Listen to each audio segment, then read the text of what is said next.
In the northern Athens lay a quiet grove of olive trees, once dedicated to the city by the hero Akademos. By tradition, the land carried a spirit of protection and sacrifice.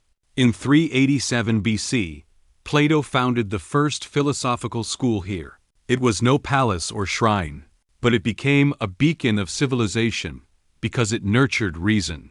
This was the Akademia woodland sanctuary where seekers gathered for truth. Athens had risen to glory after defeating Persia, but the Peloponnesian War left the city weakened and unstable.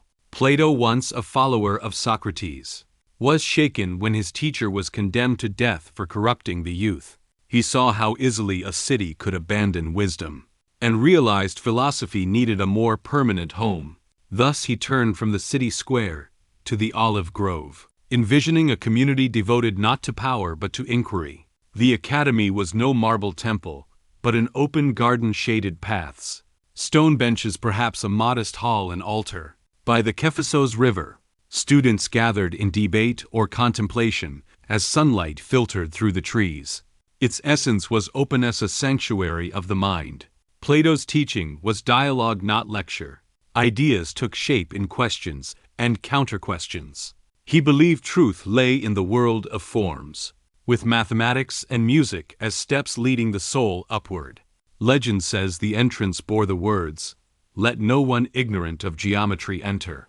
Among his students was Aristotle, who studied for 20 years before turning toward observation and experience. From their divergence, Western philosophy split into two streams. Both began here in this grove.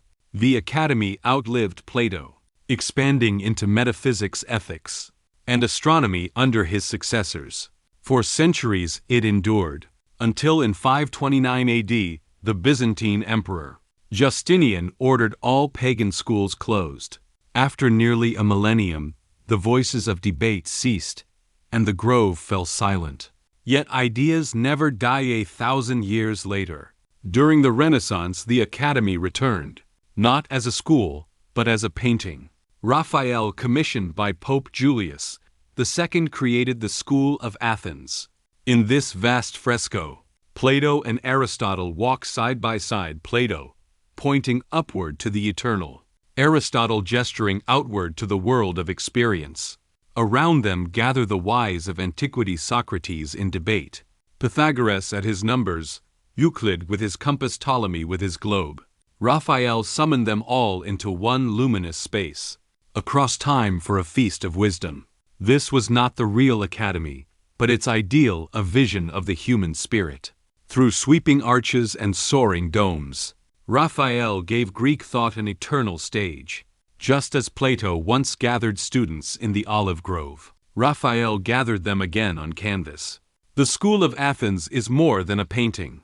It is a symbol. Knowledge is community, thought is dialogue, truth binds generations across time.